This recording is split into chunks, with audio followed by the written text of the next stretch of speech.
Mary. It's a name that Jesus called to Mary Magdalene on Easter Sunday when she went to the tomb. And she went to the tomb looking for Jesus to prepare the body in a ritual way. But when she gets there, what does she find? She finds the tomb open. And she looks in and sees a couple of angels. And they tell her to go back into town and tell the apostles that Jesus did as he said he always would.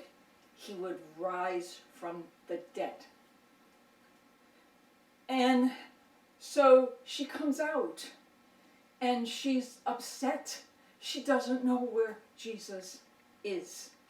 She's looking and can't find him. And so she goes out, and as she's going down the way to get to the apostles, she meets what she thinks is a gardener. And she says to the gardener, "Where have they taken the body of Jesus? Tell me, so I can go and get it." And he says just one word to her, "Mary." And at that moment, her eyes were opened, and she saw that this was truly the risen Jesus, the Jesus she was looking for, or she thought she was anyway, because she was looking at Jesus, but she didn't recognize him, because at that moment she didn't expect him to be where he was, in front of her, risen, talking to her and calling her by name. Now, when you're called by name, that's something very special.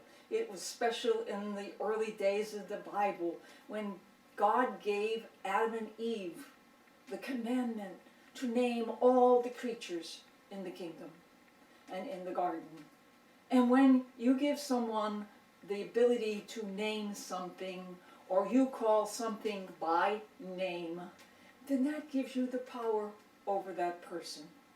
And so when Jesus says to Mary, Mary recognizes the call of Jesus to be with him as she was looking for him. But sometimes, like Mary, we get distracted by all the stuff that's going on in our life that we don't see him, even though he's standing right in front of us. Now, Mary had a very, very special relationship with Jesus. She was a person who had been redeemed by him. He met her maybe a number of years previously. She was not a person that anybody would, of any decency in those days, wanted to relate to. She was a sinner. She was a prostitute. She sold her body for money and pleasure. She was looked down as the dirt. And yet, Jesus saw something redeeming in her. He saw somebody that he could love because his Father loved her. And we should do the same thing. We have no right to look down on any human being on this earth, whether he's homeless, whether he's a drunk, whether he's an addict, no matter what it is. Every single one of us is redeemable, no matter what our sin, no matter how low we get in life. We're redeemable because that's why he died on the cross and that's why he came to save us. And so Mary meets Jesus, this woman who is despised by everybody. And Jesus sees her, and he looks at her, and he forgives her for her sin. And she was converted.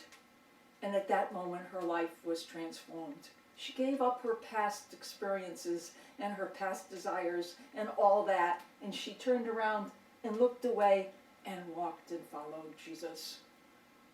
And you know, we have to do the same thing. Lots of times in life, we don't want to look at our lives and see what our life is really like.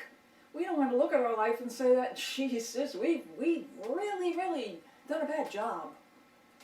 We don't want to look at our life because we don't necessarily want to see what it demands.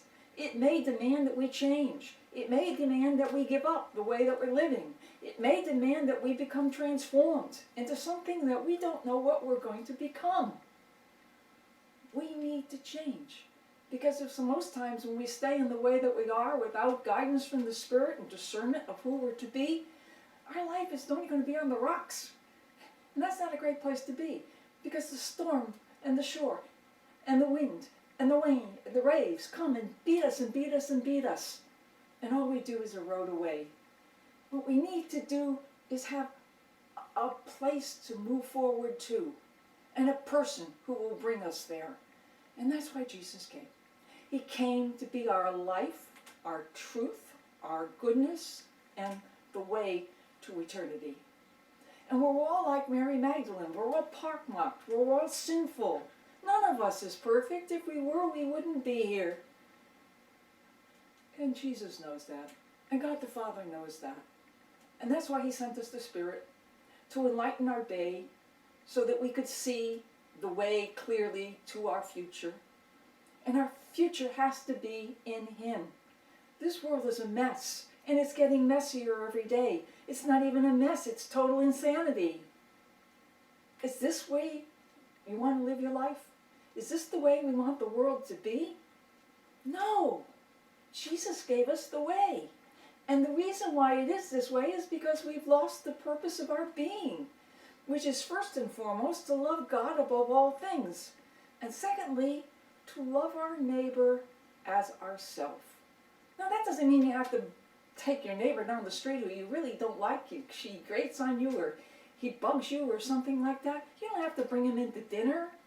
But you can't wish evil on him. That's what love means, wishing good for other people. Doesn't mean he has to be your best friend, but we have to get to the point we can accept each other as children of God. And if we accept people as children of God, we can't hurt them. We won't see the murders, the crime, the violence, the stealing, everything that's going on in the world today if we have respect for who our brother and sister is. God calls each and every one of us by name. He called Mary by Mary, but he might call you Joe or Kathy or Patty or Jack. But he's calling you. He's calling you for a reason, and one reason only, because he loves you. And the Father created you, and he wants you back with him. So let God call your name. And when he does, be like Mary, who was at that tomb that day, and meet that gardener when he calls you. And when he calls you, respond